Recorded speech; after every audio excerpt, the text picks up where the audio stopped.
Shalom, selamat pagi, saudara yang dikasih Tuhan. Saya yakin dan percaya bahwa setiap saudara itu penting buat kerjaan saudara. Dan di gereja kita selalu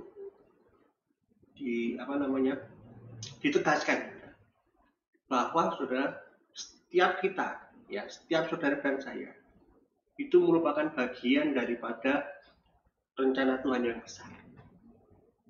Dan tentunya bukan perkara kecil yang akan saudara kerjakan, tetapi perkara besar. Kenapa demikian? Kalau perkara kecil kita tidak perlu Tuhan untuk campur tangan. Sedangkan saudara, mandat yang Tuhan berikan itu setiap saudara itu besar, sehingga saudara perlu Tuhan. Saya akan bacakan satu ayat kemarin yang dibacakan hari Minggu. Ayatnya cukup cantik, bisa dihafalkan ya.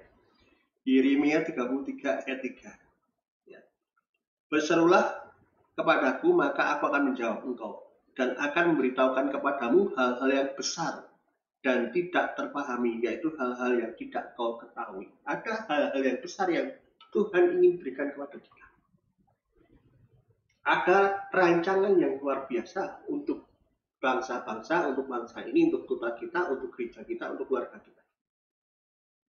Dan itu hanya terbuka ketika kita berserulah kepada Tuhan.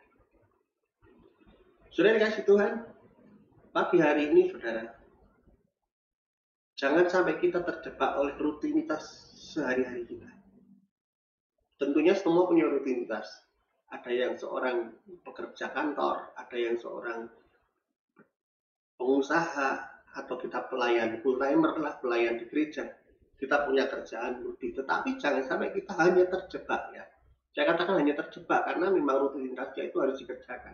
Tetapi kalau kita fokus dengan itu saja, fokus dengan anak kita, ya, memelihara anak kita, merawat anak kita, tiba-tiba saudara dan saya menjadi tua, dan akhirnya perkara besar yang Tuhan rencanakan buat hidup kita itu tidak terjadi.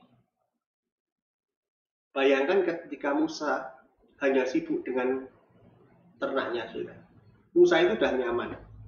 Ketika dia menikah dengan Sipora, seorang imam besar, Imam Yitro, dia punya peternakan, Musa punya pekerjaan yang mapan, milik mertuanya, ya. Dia tidak usah pusing-pusing untuk apa? Mengerjakan mandat Tuhan, tetapi apa? Ketika dia tahu bahwa Tuhannya yang memerintah, bahwa tugas Musa adalah membawa apa? Bangsa Israel keluar dari tanah Mesir, lepas dari perbudakan. Kalau Musa nggak merespon, satu bangsa tidak lepas dari tanah perbudakan. Dan respon saudara dan saya itu penting. Pagi hari ini saudara, saya berdoa respon saudara itu tepat. Saya berdoa saudara mengalami Tuhan dan berseru, dan Tuhan akan bukakan kepada saudara perkara besar itu. Bahkan Daud ngomong apa? Bersama Tuhan aku akan melakukan perkara-perkara yang gagah perkasa. Perkara besar itu akan kita lakukan. Puji nama Tuhan, biarlah pesan ini memberkati saudara. Selamat melayani Tuhan. Tuhan Yesus memberkati.